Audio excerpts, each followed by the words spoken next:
Royal Palace of Genoa is one of the most important historical buildings in Genoa and one of the most beautiful buildings in Italy.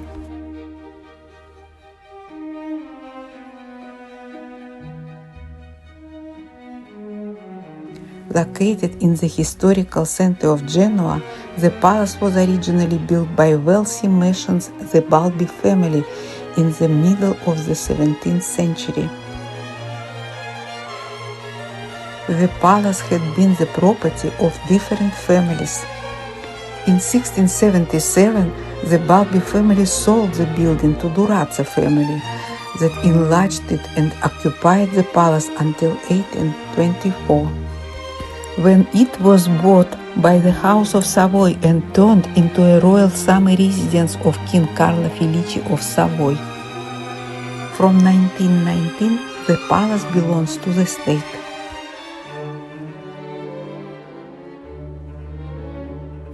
The second noble floor, fitted out from its origins for official functions, was opened to the public in 1922. Let's climb the stairs of honor to reach the vestibule.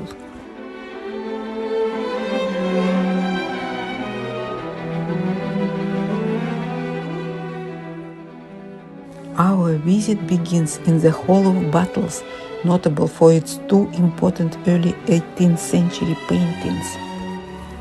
These two imposing canvases, nearly 3 meters high and 4 meters wide, depict naval battles in the year 1700 between the fleets of kings of Malta and the Saracens.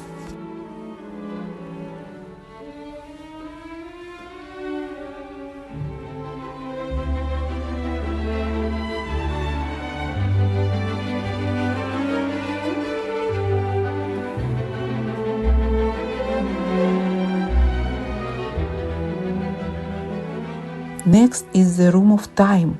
It was used from the 18th century onwards to display 23 works from the Durazzo Picture Gallery.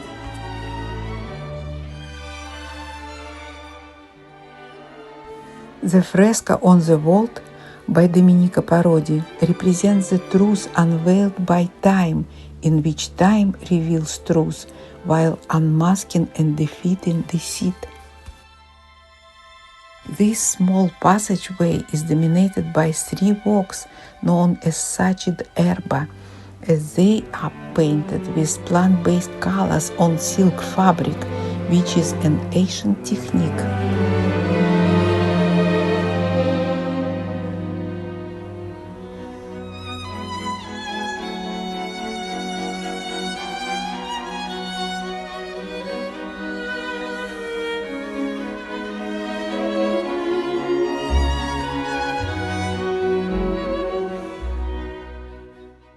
After walking through the Room of Peace, you get to the Veronese room.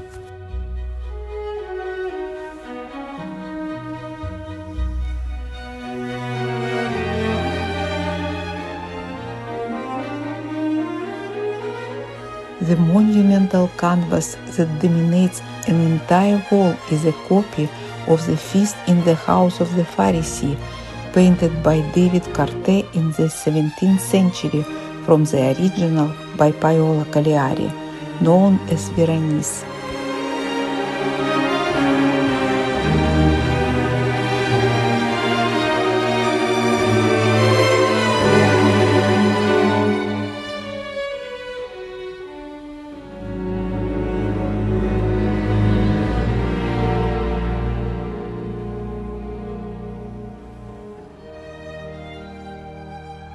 We have now reached the Hall of Mirrors, which we were particularly impressed with. This Baroque-style gallery is one of the most famous rooms in the palace, created by Domenico Parodi for Girolamo Durazzo around 1725, and based on the 17th and 18th century Roman halls, as well as the Ice Gallery at Versailles.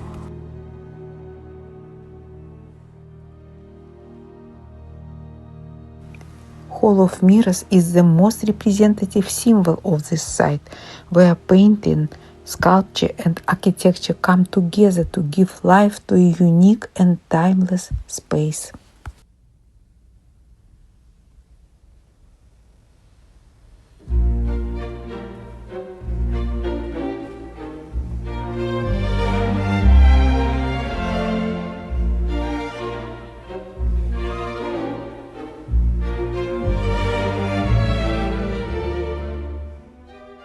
"30 meters long and almost 8 meters high, it is illusionistically made even larger by 40 mirrors that reflect the light from 3 chandeliers and 24 wall lamps.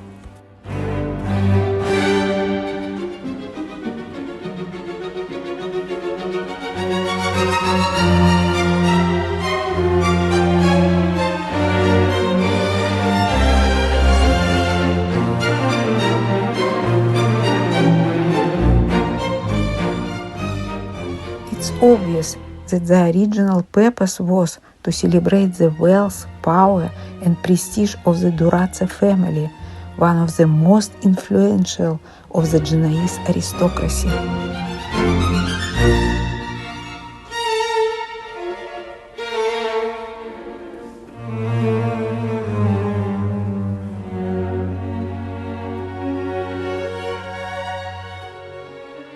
It was used as the official dining room for the most important gala occasions, including the visit of Emperor Joseph II of Austria and Napoleon Bonaparte in 1805.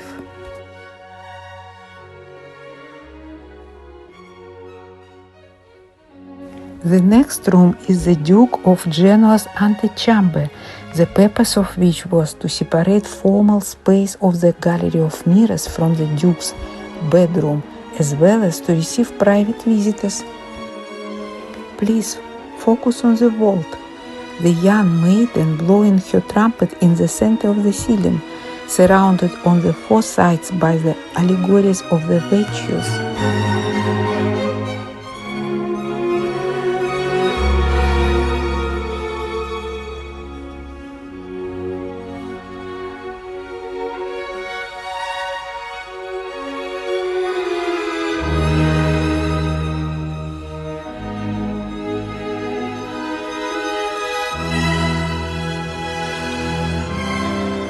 The sumptuous bed of the Duke of Genoa is one of the most dramatic pieces of furniture in the museum.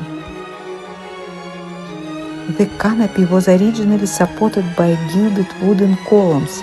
Only at the end of the 19th century it was secured to the wall with metal brackets. The ceiling in the bedroom is decorated with a fresco depicting spring and winter. This was likely the first fresco painted in Balbi's home in 1651. Chapel gallery separates 2 symmetrical wings of the palace. Its present name was introduced in the mid-19th century when access to the private chapel was moved here from its original location in the ballroom.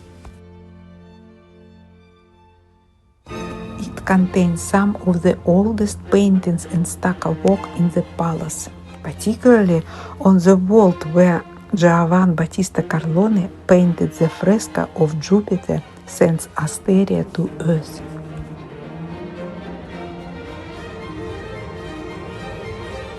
The east wing of the palace begins in a throne room.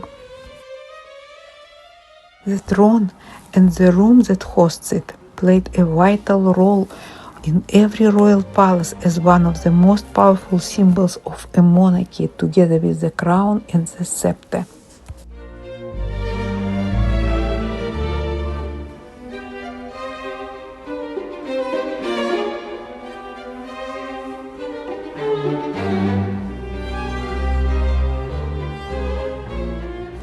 King Carlo Alberto erased much of the previous decoration, sparing only the 18th century stuccos of the vault and the 2 surviving Giordano paintings.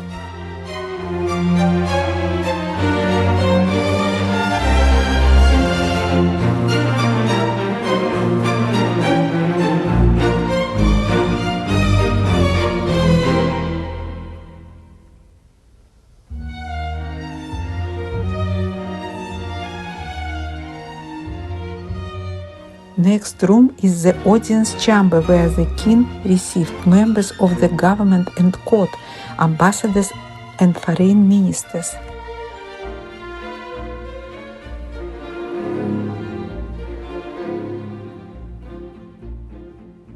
Essential to the life of the palace, this room was created in the mid-19th century by bringing together two pre-existing salons under a single vault. The monogram of King Carlo Alberto, who commissioned the work, recurs in the ceiling stuccos and on the chairs. One of the most important paintings hanged here is the portrait of Caterina Balbi Durazza by Anthony van Dyck. The bed in King's bedroom is still the one used by King Victor Emmanuel II, the first king of Italy.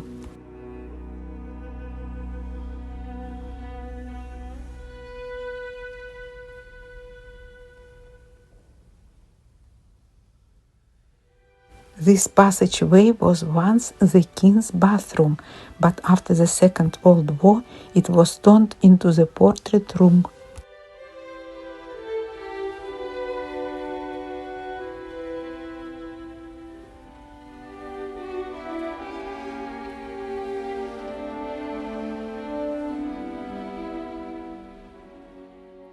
Together with the previous room and the three that follow, the yellow parlour was the part of the Queen's private apartment.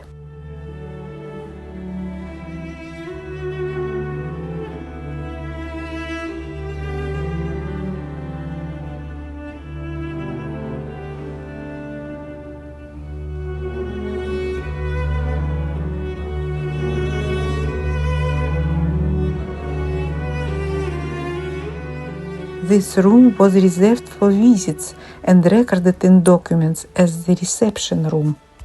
However, religious services for the lady could also be held here.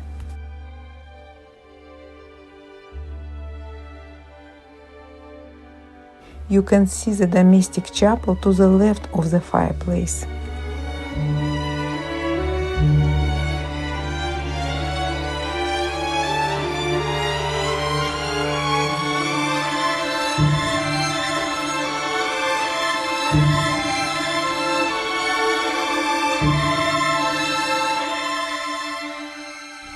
Diana room was an important junction between private rooms and reception halls.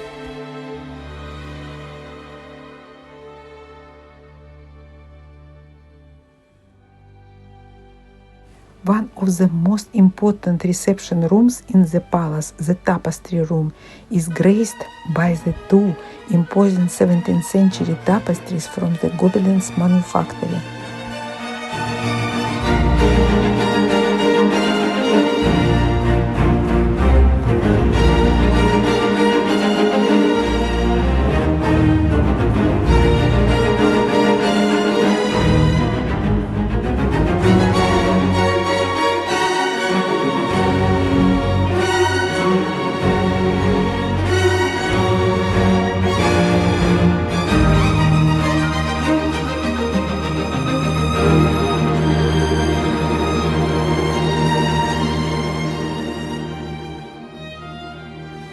Like the symmetrical Hall of Time, Aurora Room was intended by the former owners to display a large number of paintings.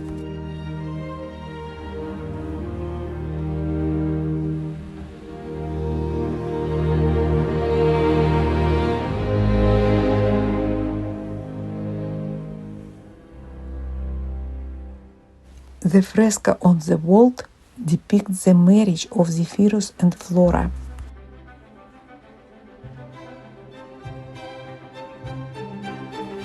Chapel of the Passion was originally connected to the large entrance hall and decorated with symbols of the Passion and an elegant late 17th century altar.